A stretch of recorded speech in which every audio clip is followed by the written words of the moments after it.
Do you want to speak more naturally? Is it sometimes confusing when English speakers use idioms, especially American idioms?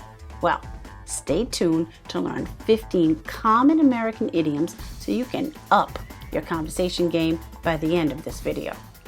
To learn more about conversation, idioms, and other ways to feel more at ease when speaking English, please subscribe and hit the bell to be notified when new videos are released every Thursday. Hello, I'm Kristin Grady, and I've been helping adults learn English as a second, or third, or even fourth language for more than 20 years. And I'm obviously American, as you can tell from my amazing accent. So, let's get started learning some common American idioms. What is an idiom exactly? Well, first of all, idioms are a speech form or an expression in a language that is peculiar to itself grammatically or cannot be understood from the individual meaning of its elements. Huh? Well, in plain English, it is a unique set of words that have a particular meaning when used together. But it might not be evident from looking at the individual words. They're also specific to a country, or even a certain part of one country. That's why American idioms can be confusing to a person studying British English. They can be very different. So, let's get started. Number 1, everything but the kitchen sink, meaning a much larger number of things than is needed. We were only staying for the weekend, but Maureen brought everything but the kitchen sink with her. Ballpark figure. To give someone an estimated or approximate number. The ballpark figure for the project is less than we expected, so let's move to the next step with our plans. Number 3, I like this one. Scream bloody murder. Also, cry bloody murder or yell bloody murder. And that means to make an extravagant and dramatic protest. Every time I try to put my niece to sleep when I babysit, she screams bloody murder.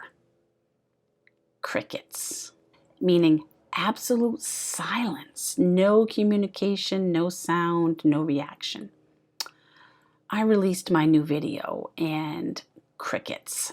Nobody was watching it or making comments.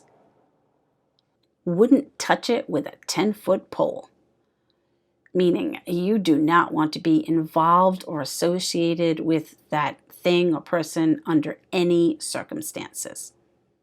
That car has 200,000 miles on it. I wouldn't touch it with a 10-foot pole for that price. Have you heard any of these idioms before? Which one? Where'd you hear it?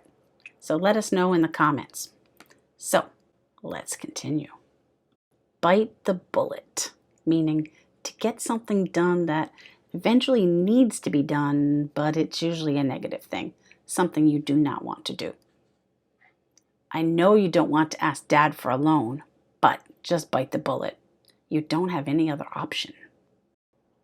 Dead ringer, someone or something that looks exactly like someone or something else, almost an exact copy.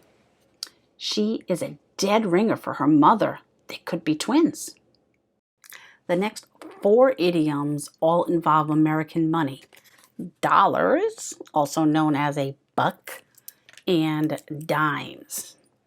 You know, little 10-cent pieces are smallest coins, which is 10 cents. Okay?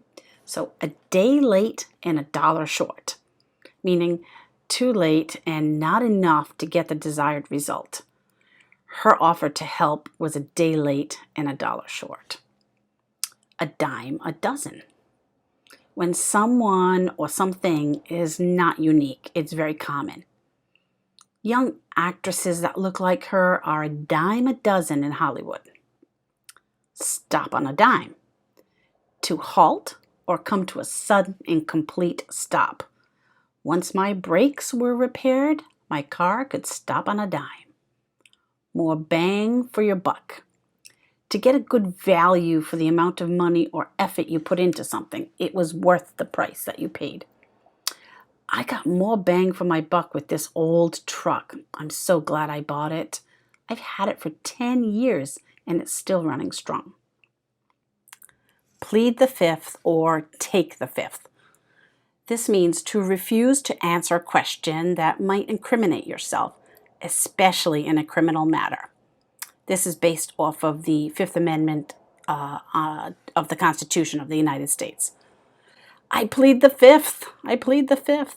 I can't tell you what I heard between the boss and his assistant. I could lose my job. Knock on wood. A superstitious statement said to prevent a positive statement from bringing bad luck. So, it's supposed to be a lovely weekend. Let's go to the beach. Knock on wood. I hope it stays that way. You don't want the weather to change. You want it to stay good weather. Now, the next two are very similar and are based on American football, which is my favorite sport to watch. So the first one is Armchair quarterback. It's someone who offers their advice, often about the game of football, but never shows that they could have done any better. They don't know how to play, they don't know it, but they pretend they do. I can't stand listening to Joe complain about Sunday's game. He's such an annoying armchair quarterback. He tells us what he would have done, but he's never even played the game. And the last one is Monday morning quarterback. And that's based upon the fact that for a very long time, most of the football games in America were played on Sunday. There is now Monday night and Thursday night football, but this one goes back to that time.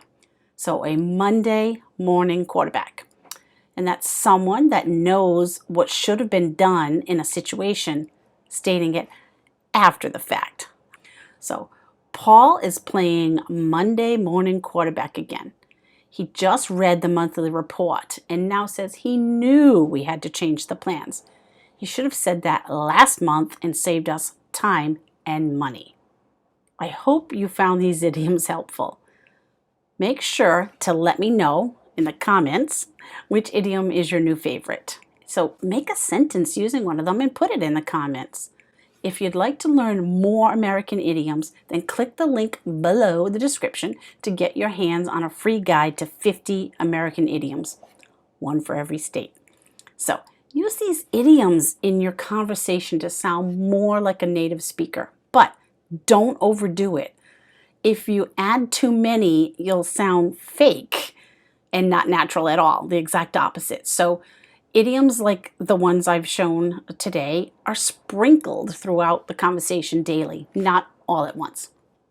So thanks for being here. I hope you have a wonderful day, and I hope to see you again soon.